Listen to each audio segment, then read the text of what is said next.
Padre, te damos las gracias en este momento porque aquí estamos, Señor, delante de tu presencia. Gracias, Señor, por este tiempo de culto que hemos tenido.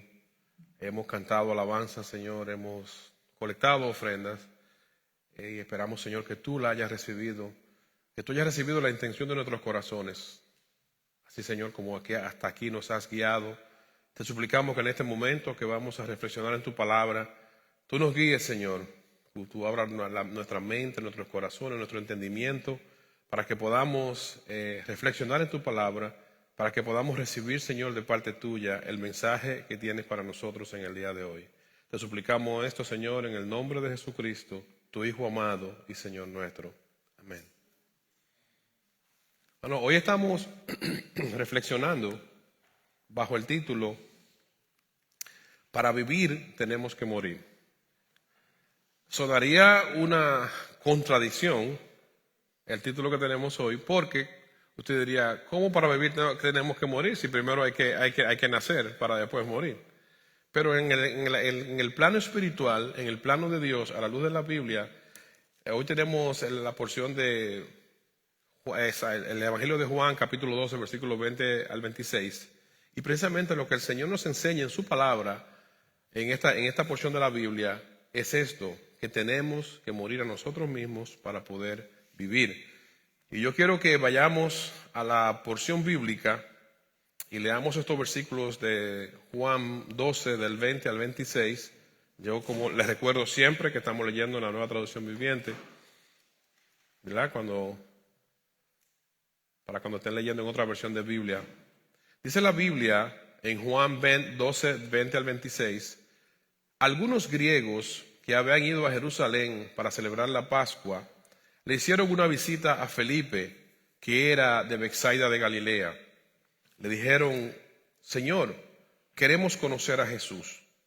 Felipe le comentó a Andrés y juntos fueron a preguntarle a Jesús. Jesús respondió, ya ha llegado el momento para que el Hijo del Hombre entre en su gloria. Versículo 24. Les digo la verdad, el grano de trigo, a menos que no sea sembrado en la tierra y muera, quedará solo. Sin embargo, su muerte producirá muchos granos nuevos, una abundante cosecha de nuevas vidas. Los que aman su vida en este mundo la perderán. Los que no le dan importancia a su vida en este mundo la conservarán por toda la eternidad. Versículo 26. Todo el que quiera servirme, y estoy hablando de Jesús obviamente, debe seguirme. Porque mis siervos tienen que estar a donde yo estoy. El Padre honra a todo el que me sirve. Esta porción de Juan 12, que acabamos de leer, nos enseña que la vida física y la vida eterna es Dios quien la da. Nosotros sabemos que cuando nacemos es Dios quien nos da la vida, pero también la vida eterna, la parte espiritual que nos da vida, también es Dios que nos la da. En la parte física de la vida, algo que nosotros lo tenemos consabido y la Biblia lo insiste, lo enseña de diferentes formas, es que en lo físico nuestra vida es temporal, pero no solamente es temporal, también es frágil. Es algo que nosotros debemos pedir a Dios que nos ayude a mantenerlo en nuestra mente.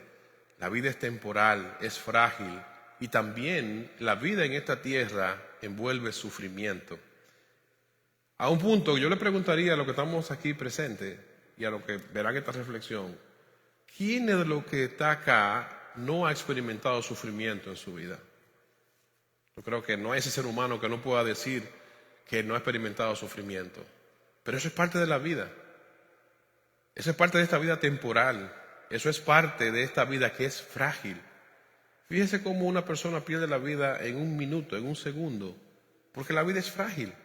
Esta vida temporal es una vida frágil, sujeta a sufrimiento y su duración está sujeta a la voluntad de Dios, que es quien la da. O sea, Dios es el dador de la vida y Dios tiene la autoridad y tiene en su voluntad soberana saber cuáles son los días de cada uno de las personas a los cuales existimos aquí en la tierra.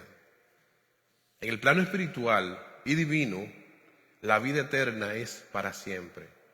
Mientras la vida física es temporal, es frágil, envuelve dolor con ella, en el plano espiritual, la vida eterna es para siempre. Y solamente podemos obtenerla cuando creemos en Jesucristo. La Biblia nos enseña, Jesucristo dejando sentado esto que acabamos de mencionar, que acabamos de puntualizar, aquí mismo en el Evangelio de Juan, en su capítulo 11 y versículo 25, Jesucristo se define a sí mismo diciendo: yo soy la resurrección y la vida. El que viene a mí, el que cree en mí, aunque esté muerto, vivirá. Entonces no se refiere a una muerte física en ese momento. Se está hablando del que está muerto espiritualmente. Una persona que no conoce a Cristo es un muerto espiritual. Una persona que no tiene a Cristo en su corazón es una persona que espiritualmente está muerta. Por eso él dice aquí: el que cree en mí, aunque esté muerto, va a vivir. Y se define literalmente: yo soy la resurrección y la vida. O sea, en otras palabras, a través de esta declaración del Señor Jesús podemos ver cuál es la verdadera naturaleza y la esencia de ser un cristiano. La verdadera naturaleza y la verdadera esencia de ser un cristiano está en que nosotros hemos creído en Jesucristo, y cuando creímos en Jesucristo, entonces nosotros pasamos de ser unos muertos espirituales a tener vida espiritual en Dios a través de Jesucristo. Son verdades puntuales que nosotros debemos de mantenerla bien clara, porque eso es lo que le da sentido a nuestro diario vivir como creyente. Lo que le da sentido en la vida a una persona que ha creído en Jesucristo, que se considera ser un hijo de Dios porque creyó en Jesucristo, es saber dónde se fundamenta lo que cree. ¿Cuál es el principio de lo que usted cree? ¿De dónde viene eso? ¿Qué lo sustenta? Lo sustenta la palabra de Dios, lo sustenta el ministerio y la obra de Jesucristo. Los versículos que acabamos de leer en el capítulo 12 de Juan, quiero que vayamos a los versículos 20 y 21 nuevamente y veamos cómo en esta interacción que se da aquí con el Señor Jesucristo, veamos cómo personas se acercan queriendo conocer al Señor, que es algo que sucedió en ese momento, pero que ha sucedido a través de la historia. La gente, las personas se acercan al Señor Jesucristo, buscan de Dios por diferentes motivaciones. No todo el que va a la iglesia, no todo el que busca acercarse a Dios tiene la misma motivación. Las personas vienen con diferentes motivaciones. Cuando leemos aquí el versículo 20 y 21 de Juan 12, dice la Biblia que algunos griegos que habían ido a Jerusalén a celebrar la Pascua, le hicieron una visita a Felipe, que era de Betsaida de Galilea, y le dijeron: queremos conocer a Jesús. La Biblia no establece las motivaciones de esta gente, no dice qué motivó a estas personas a querer acercarse y conocer a Jesús, pero sí dice que se querían acercar a Jesús. Ellos se acercaron a Felipe porque obviamente por el relato bíblico entendemos que Felipe era una persona en la cual ellos creían y tenía un nivel de influencia para ellos. Entonces, como Felipe era un conocido siervo de Jesucristo, ellos se acercan para que él sea el puente que lo ayude a llegar hacia allá. O sea, vemos que hay una motivación que, aunque no está definida, pero hay una motivación por la cual ellos quieren acercarse. Y asimismo en la Biblia vemos personajes que se acercaron con motivaciones más definidas por la Biblia de diferentes índoles. Vemos el caso, por ejemplo, de un Zaqueo, la famosa historia de Zaqueo que se le cuenta tanto a los niños, que era un hombre pequeñito, que Jesús iba a pasar por un sitio, pero él quería curiosear. Él quería ver a ese Jesús del cual tanto se hablaba. Zaqueo era un maestro, era un hombre bien conocido en la Escritura, una persona bien dotada, pero él quería curiosear. Y dice la Biblia en el Evangelio de Lucas, capítulo 19, versículos 2 al 4, hablando de ese relato de Zaqueo, quiero que los que tengan sus Biblias, si me pueden acompañar, vayan ahí. Dice Lucas 19, versículos 2 al 4, que había un hombre llamado Zaqueo. Este hombre era jefe de los cobradores de impuestos, era una persona que tenía un cierto nivel social, de los cobradores de impuestos de la región, y se había hecho muy rico. Zaqueo trató de mirar a Jesús, o trató de acercarse, trató de conocerlo un poquito más de cerca, pero era de poca estatura, o sea, era pequeño. Era de poca estatura y no podía ver por encima de la multitud. Así que se adelantó corriendo y se subió a una higuera sicómoro que estaba, o sea, un árbol, que estaba junto al camino, porque Jesús iba a pasar por allí. Hay mucha gente que se acerca, que va a un culto, que se acerca a las cosas de Dios por curiosidad, o a veces por complacer a un amigo que lo invitó. Muchas veces la persona va buscando respuesta a una situación personal, buscando el favor de Dios. O sea, hay muchas diferentes motivaciones. Dentro de ellas está la curiosidad. Hay personas que les gusta saber, hay personas que son inquietos en el conocimiento, hay personas inclusive que no son cristianos, que leen la Biblia porque les gusta conocer la historia bíblica, les gusta tener información. O sea, tienen un nivel de curiosidad. Pero ese tipo de persona, cuando está haciendo eso, no está buscando realmente conocer a Dios a través de la Biblia, está satisfaciendo una necesidad personal. Pero hay otros casos de personas que la Biblia nos da, otros ejemplos de personas que la Biblia nos da, que sí se acercaron a Dios, y es el caso que pasa hasta que sigue pasando hoy, de personas que hoy también se acercan a Dios con las motivaciones correctas. Cuando vamos al libro de Hechos, en su capítulo 10, vemos un personaje que la Biblia lo nombra como Cornelio. Cornelio fue un hombre que buscó a Dios de corazón. En el Nuevo Testamento, Hechos capítulo 10, versículo 34 al 36, vemos a un Cornelio que buscó a Dios de corazón y buscó acercarse a Dios. ¿Qué dice la Biblia en Hechos capítulo 10, versículo 34 al 36? Dice que entonces Pedro, uno de los discípulos del Señor Jesucristo, respondió, o sea, dentro de una conversación que se estaba dando aquí en el escenario donde participa Cornelio, dice que entonces Pedro respondió: veo con claridad que Dios no muestra favoritismo. En cada nación Él acepta a los que le temen y hacen lo correcto. Este es el mensaje de la buena noticia, o sea, del Evangelio, para que el pueblo de Israel, para el pueblo de Israel, que hay paz con Dios por medio de Jesucristo, quien es Señor de todos. En el tiempo que se está dando se está definiendo este personaje de Cornelio, y todavía pasa en una parte del pueblo de Israel, ellos se entendían exclusivo, un pueblo exclusivo donde Dios era el Dios de ellos y de nadie más. Y aquí lo que se está dando es un hombre que no era del pueblo, que no era judío, pero que tenía un corazón inclinado hacia Dios. Quería acercarse a Dios, quería conocer a Dios. O sea que muchas personas a veces se sienten que porque vienen de una familia cristiana, porque se criaron en la iglesia, porque tienen un nivel de conocimiento, se entienden merecedores de ser hijos de Dios. Y en Dios no hay esos privilegios. Dios busca verdaderos adoradores. En otras palabras, Dios busca personas que entreguen su corazón. Y lo cantábamos hace un momento en la alabanza que acabamos de cantar. Cuando cantábamos la alabanza que se cantó antes de la reflexión de hoy, cantábamos: me entrego a ti, ante ti, Señor, entrego mi corazón, todo mi ser. Eso es lo que Dios quiere de nosotros. Y este personaje de Cornelio fue un hombre que tuvo un deseo tan fuerte, tan grande de acercarse, de conocer a Dios, que Dios movió a personas. Dios movió en este caso a Pedro, que era un siervo del Señor, para que fuera el canal, para que fuera el puente que ayudara a este hombre a formalizar su acercamiento a Dios.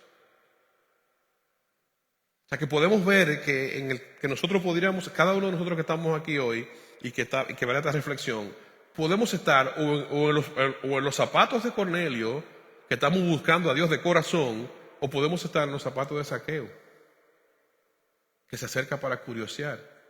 O podemos estar en los zapatos de cualquier persona que se está acercando a Dios con la motivación incorrecta.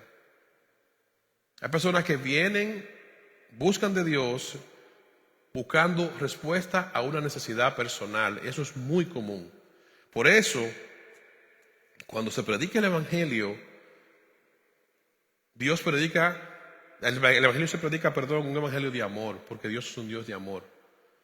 La palabra de Dios, lo que la fundamenta es el amor de Dios. Ahora, nosotros no podemos manejar la palabra de Dios para satisfacer necesidades humanas, sino para presentar a Dios, y Dios se encarga de las necesidades de las personas. En Dios encontramos respuesta a nuestras necesidades.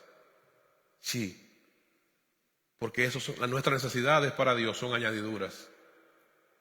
Nuestras necesidades para Dios son cosas terrenales y son pasajeras, son parte de esta vida que es temporal, que es frágil, que es pasajera y que envuelve sufrimiento. Dios permite el sufrimiento para pulir el carácter de sus hijos. O sea que cuando nosotros estamos pasando por momentos difíciles y estamos buscando a Dios de corazón, sepamos que es un instrumento que Dios utiliza para pulir nuestro carácter, que es un instrumento que Dios utiliza para que nosotros podamos entender la fragilidad de la vida y nuestras limitaciones, nuestra necesidad de buscar al Dios verdadero, que va más allá de cosas pasajeras, va más allá de si tengo salud o no la tengo, va más allá de si tengo problemas o no lo tengo.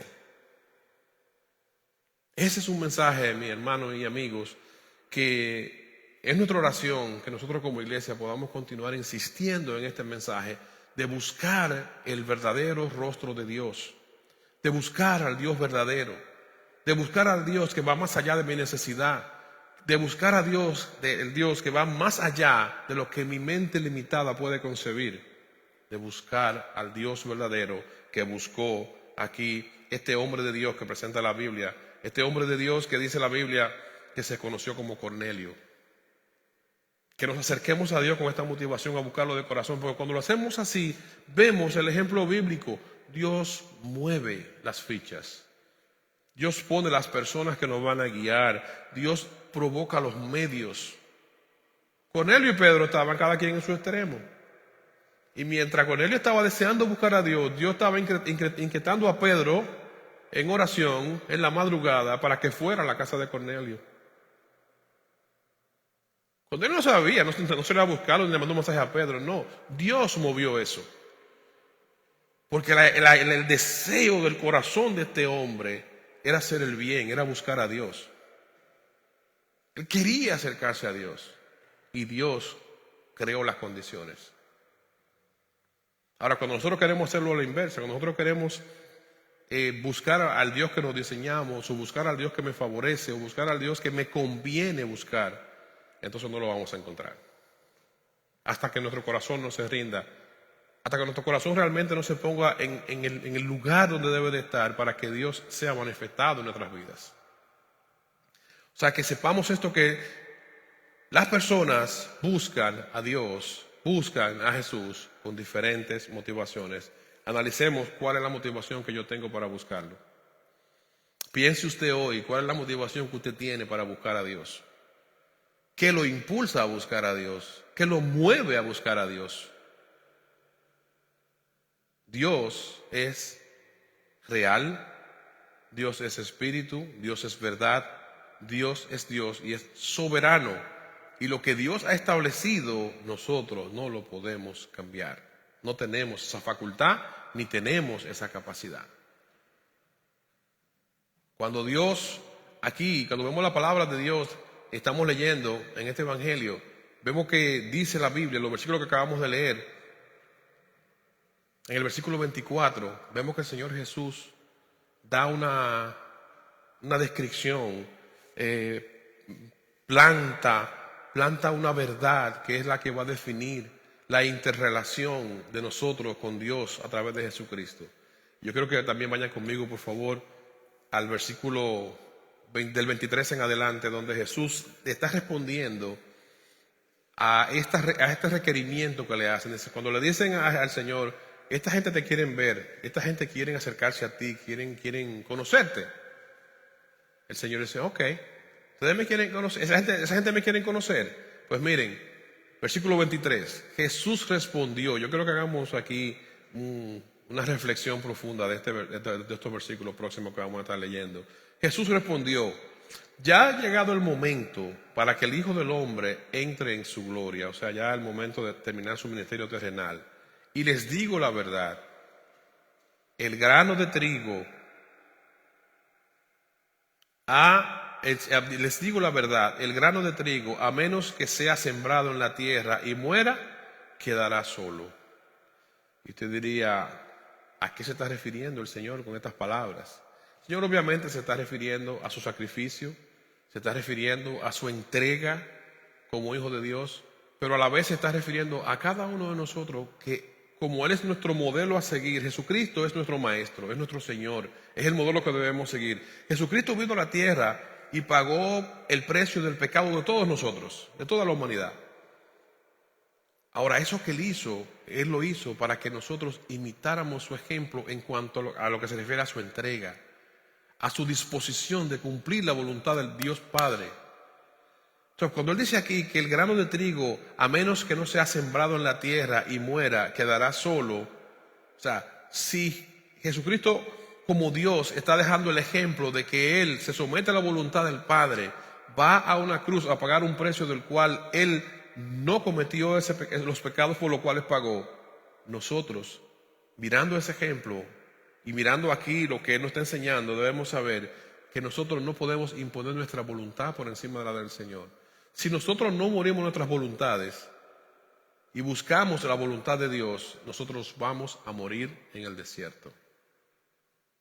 No quiere decir que vamos a morir solamente físicamente, sino que vamos a estar caminando en esta tierra con una eterna necesidad emocional y espiritual. El elemento principal que Dios pone en la vida de una persona cuando está siendo guiada por Dios, cuando está sometido a la voluntad de Él, es paz en el corazón. Cuando su vida está sometida a la voluntad de Dios, Dios pone paz en su corazón. Dios pone un discernimiento espiritual que lo hace ver las cosas más allá de lo rutinario y de lo común. Cuando usted se ve frente a situaciones difíciles, a problemas, a cosas de las cuales a usted en su momento lo pueden controlar, Dios le da la capacidad, espiritualmente hablando, de discernir. Porque eso es una dádiva de Dios que es sobrenatural. Es algo que Dios hace, que viene del cielo, que no es algo de hombre, que no lo puede hacer la psicología, ni la terapia, ni ninguna otra cosa. Solamente lo puede hacer Dios. La ciencia de la conducta puede enseñar muchas cosas buenas, porque Dios es el dador de la ciencia. Puede enseñar, sí, a que manejemos nuestros temperamentos, puede enseñar muchas cosas, pero esa paz que dice la Biblia, que sobrepasa todo entendimiento humano, solamente la podemos tener cuando nuestra vida la rendimos a Dios. Cuando nosotros realmente morimos a nosotros mismos, como dice el título de esta reflexión, que para vivir tenemos que morir. Para tener esa vida espiritual que nos mantiene en la paz de Dios, que nos mantiene enfocado en Dios, que no nos deja a nosotros desviarnos ni a la derecha ni a la izquierda, tenemos que morir a nosotros mismos. ¿Y qué es morir a mí mismo? ¿Qué es morir a mí mismo? Morir a mí mismo es morir a mis deseos. Morir a esa persona con la cual yo lucho todos los días. Morir a esas cosas que yo quiero que no son de Dios y que no agradan a Dios. Deseos de la carne. Deseos de la carne que como siempre digo, la gente cuando se hablan de deseos de la carne a veces se queda el pensamiento solamente en el área de la sexualidad. Y los deseos de la carne son mucho más amplios. Deseo de la carne es eso que yo quiero hacer porque satisface mi persona. Deseo de la carne es eso que yo quiero hacer porque porque eso es lo que yo deseo y cuando lo quiero no mido si eso es lo que Dios quiere. Deseo de la carne es aquello que no viene de Dios. Por eso la Biblia en el capítulo 5 de Gálatas, cuando define los deseos de la carne, el fruto del Espíritu y el fruto de la carne, nos enseña cuáles son las cosas que nosotros hacemos cuando estamos manejándonos nuestra carne, o sea, fuera de la dirección de Dios. y cuáles son las cosas que hacemos cuando nos estamos manejando bajo la dirección de Dios. O sea, el fruto del Espíritu Santo de Dios obrando en nosotros. Cuando nosotros morimos a nosotros mismos para que la vida que Dios nos da brote en nosotros, nosotros nos dejamos guiar por el Espíritu Santo de Dios. Entonces ya no soy yo. Si yo era una persona que guardaba rencor, si yo era una persona que tenía envidia, si yo era una persona que anhelaba lo que no era mío, todo eso se va de mí, porque eso es un fruto de la carne. Si yo era una persona chismosa, todo eso se va de mí, porque es un fruto de la carne. ¿Usted quiere saber lo que es el fruto del Espíritu Santo de Dios en una persona? Si usted, por ejemplo, se acostumbraba a darle mucho a la lengua, a cogerse el teléfono, a estar hablando de los demás o a hacer cosas que no debe, ya en el Señor, ya en Cristo Jesús, el día que usted comienza de ese paso, usted mismo da hacia atrás. Espérate, ¿qué estoy haciendo? Usted mismo se frena, porque hay una naturaleza divina que está controlando su mente y su pensamiento, su corazón. Si usted es una persona iracunda, una persona que no tenía autocontrol, cuando es Dios que está guiando su vida por su Espíritu Santo, entonces usted comienza a dar ese fruto. Y les pido por favor que me acompañen a Gálatas 5. Vamos a ver un momentito lo que dice la Biblia aquí. De manera específica, lo que la Biblia enseña acerca del fruto de la carne y el fruto del Espíritu. La Biblia dice, Gálatas 5,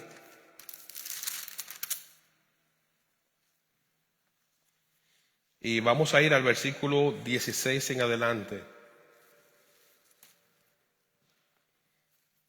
Dice la Biblia: digo pues, andad en el Espíritu y no satisfagan los deseos de la carne, porque el deseo de la carne es contra el Espíritu, y el Espíritu es contra la carne, y esto se oponen entre sí, para que no hagáis lo que quieras. Pero si sois seguidores por el Espíritu, no estáis bajo la ley. Y manifiestas son las obras de la carne. ¿Cuáles son esas cosas que hace una persona cuando no está dirigida por Dios y está manejada por su carne? Dice aquí, manifiestas son las obras de la carne, versículo 19, que son adulterio, fornicación, inmundicia, lascivia, idolatría, hechicería, enemistades, pleitos, celos, ira, contienda, disensiones, herejías, envidias, homicidios, borracheras, orgías y cosas semejantes a esta, acerca de las cuales hoy los amonesto. Está hablando aquí el escritor de Gálatas. Como ya os he dicho, antes que los que practican tales cosas no heredarán el reino de Dios. O sea, no crea usted que usted, siendo un cristiano nominal que se congrega, que hace muchas cosas, si usted practica, o sea, no es que un día usted no pueda caer en un error, porque la debilidad del ser humano, una persona puede caer en un día. Ahora, un practicante es una gente que es recurrente haciendo esas cosas. Entonces usted lo quiere decir, usted no va para el cielo. Usted no está en esa lista. Lo que quiere decir es que usted, la guagua lo dejó hace rato, si usted es un practicante de este tipo de cosas. Ahora, ¿qué dice el versículo 22? Mas el fruto del Espíritu, o sea, la persona que está dirigida por Dios, la persona que muere todos los días a sí mismo para que Dios pues gobierne su vida, dice el versículo 22 de Gálatas 5. Mas el fruto del Espíritu es amor, gozo, paz, paciencia, benignidad, bondad, fe, mansedumbre, templanza. Contra tales cosas no hay ley. O sea, no importa lo que usted quiera decir, los alegatos que usted quiera hacer, dice, contra tales cosas no hay ley. Pero los que son de Cristo, dice el versículo 24, los que son de Cristo han crucificado la carne con sus pasiones y deseos. Si vivimos por el Espíritu, andemos también por el Espíritu. No nos hagamos vanagloriosos, irritándonos unos a otros, envidiándonos unos a otros. Entonces, hermanos, amigos, la Biblia nos enseña a nosotros qué es morir, qué es morir espiritualmente, qué es lo que significa morir.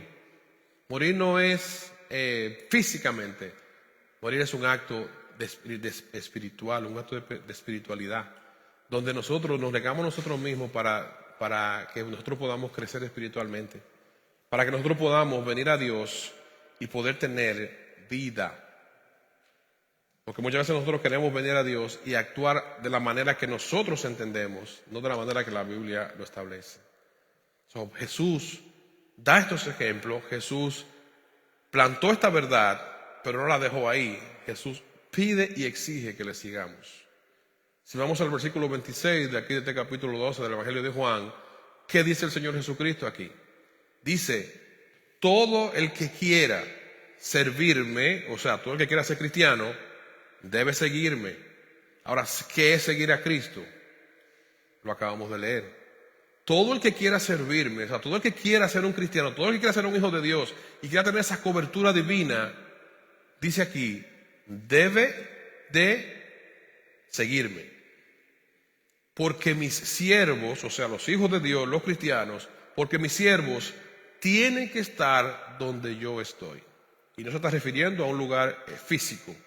O sea, los hijos de Dios, los cristianos, dice Jesucristo, los que me siguen a mí, dice Jesucristo, deben de estar donde yo estoy. O sea, el que es cristiano debe de estar en la postura que está Cristo, haciendo lo que Cristo hace, siguiendo las pisadas del Maestro. Por eso nosotros llamamos a Cristo nuestro Señor, porque Él es que guía nuestras vidas.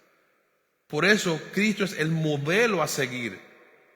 Por eso Cristo es nuestro Maestro. Los discípulos llamaban a Jesucristo Maestro porque Él les enseñaba lo que tenían que hacer. Jesucristo es el Maestro por excelencia que guía nuestra vida y que dictamina las cosas que debemos hacer y los caminos que debemos de caminar. Y termina diciendo en este versículo 26, el Padre honra a todo el que me sirva. Y ahí está la gran diferencia del creyente. Dios honra a todo el que sirve a Cristo. Todo el que busca a Cristo, como dice la Biblia, todo el que busca a Cristo de todo corazón, Dios lo pone en honra. Dios pone a la persona en honra. Dios pone a la persona en un estatus en su vida donde sea con cosas materiales o no, lo fundamental que Dios le da a esta persona es, una vez más, paz en su alma, en su corazón. Guía su vida, guía sus pasos y siempre lo cubre con su manto santo. Cada paso que da, cada cosa que hace, esta persona tiene la cobertura y la dirección de Dios. Dios cubre la vida de las personas que honran a Jesucristo. Dios cubre la vida de las personas que siguen a Cristo y obedecen su palabra, que buscan de corazón hacer lo que Cristo les mandó a hacer. Dice aquí que el Padre honra a todo el que me sirva, dice el Señor Jesucristo. Toda persona que se considera cristiana debe hacer lo que Cristo le pide en su palabra. Toda persona que se considera ser un creyente debe procurar saber lo que dice la Biblia para cumplir lo que Cristo está pidiendo aquí en su palabra. La Biblia dice en el libro de Mateo, en el Evangelio de Mateo, su capítulo 16, versículo 24 hasta el 26, Jesús hablando, Jesús dijo a sus discípulos, y por consecuencia, ¿verdad?, a todo el que le va a seguir, si alguno de ustedes quiere ser mis discípulos, o sea, si alguno de ustedes quiere seguirme, ser realmente una persona que yo sea su maestro, tiene que abandonar su propia manera de vivir. Si alguno de ustedes quiere ser cristiano, en otras palabras para nosotros, tiene que abandonar su propia manera de vivir. No es como yo lo quiero hacer. es como Dios me lo pide en su palabra. Tomar su cruz y seguirme. Si alguno de ustedes quiere ser mi discípulo, abandone su manera de vivir, tome su cruz y sígame.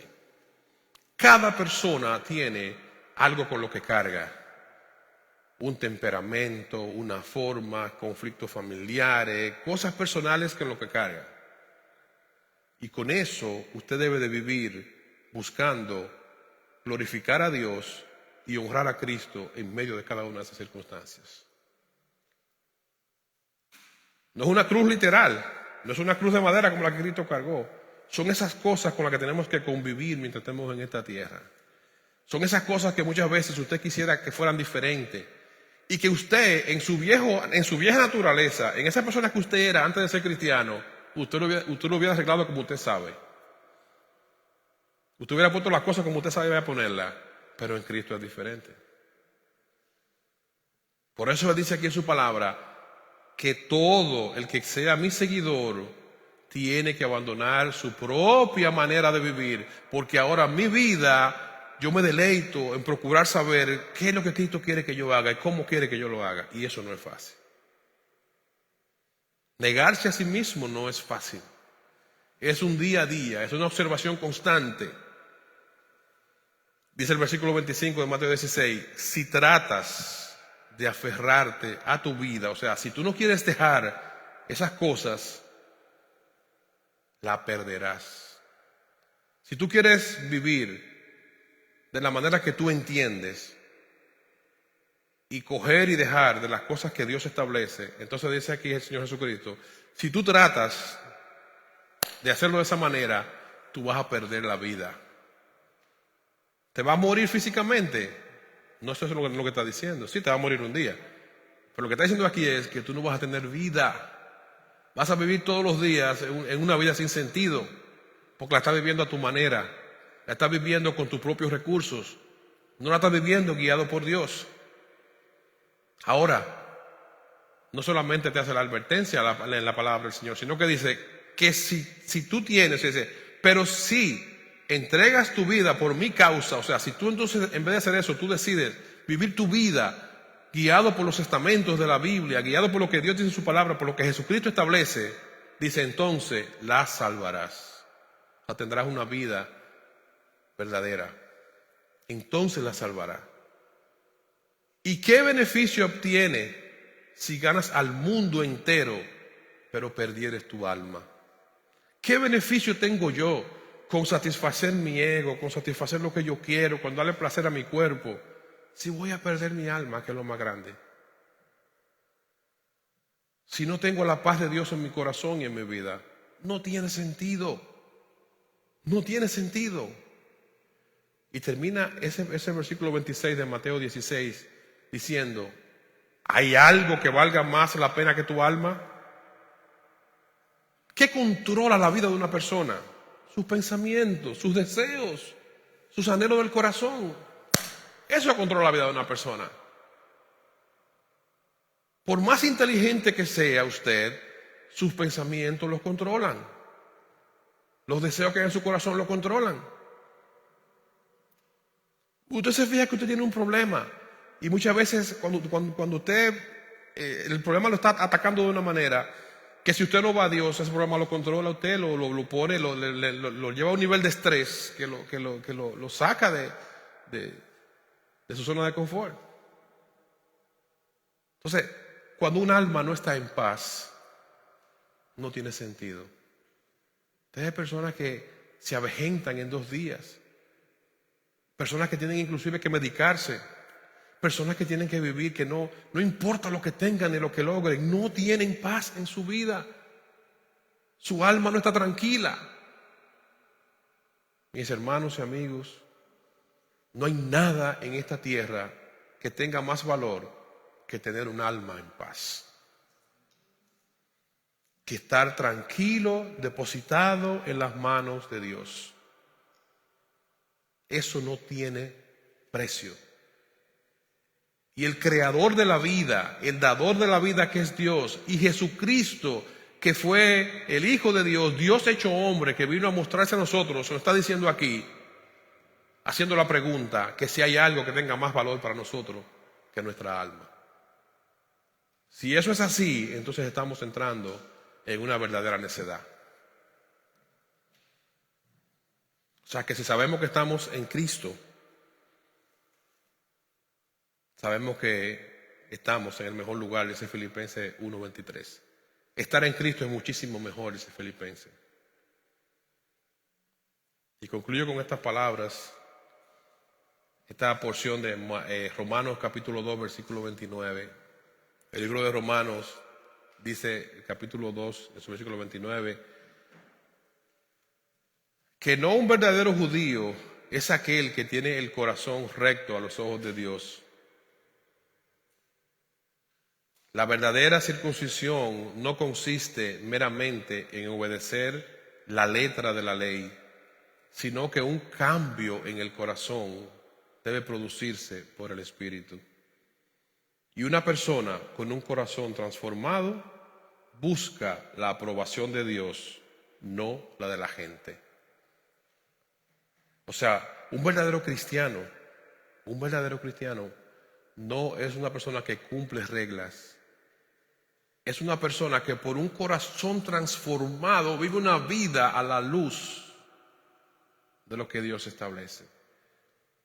Yo no me someto a no hacer esto porque es una regla. Yo me someto a hacer eso porque yo quiero agradar a Dios. Porque es un deleite para mí agradar al Señor. Y yo someto mi carne, como decía el apóstol Pablo. Yo someto mi carne para que Dios sea una verdad en mi vida. Yo no busco la aprobación de la gente. Yo busco la aprobación de Dios. Muchas veces las personas hacen cosas para quedar bien con los demás, para verse bien ante la sociedad, pero están yendo en contra de lo que Dios establece. Muchas veces hacemos las cosas para satisfacernos nosotros mismos, pero estamos yendo en contra de lo que Dios establece. Así que Dios nos ayude a aprender a negarnos a nosotros mismos para que podamos vivir la vida que Dios nos regala. La vida que Dios nos regala, que se manifiesta, como dijo Jesucristo antes de ascender al cielo, en la paz que deja en nuestro corazón. No como el mundo la da, sino como Él sabe darla. Vamos a orar y darle gracias al Señor por su palabra. Señor, muchas gracias por tu palabra. Gracias, Padre amado, por esta porción de este capítulo 12 del Evangelio de Juan, que nos recuerda, mi Dios, la necesidad que tenemos de morir a nosotros mismos para que tú puedas vivir en nosotros, para que este espacio temporal que nos ha tocado vivir en esta tierra, este espacio, Señor, donde es frágil y donde trae dolor también consigo, nosotros podamos vivirlo de una manera que glorifique tu nombre y que traiga bendición a nuestras vidas. Gracias, Señor. Gracias por tu amor. Gracias por tu paz. Gracias por Jesucristo. Presérvanos en tu paz, Señor. Presérvanos en tu amor. Y ayúdanos, Señor, a llevarlo a otros, para gloria de tu nombre y bendición nuestra. Te pedimos todo esto, mi Dios, por Jesucristo tu Hijo. Amén.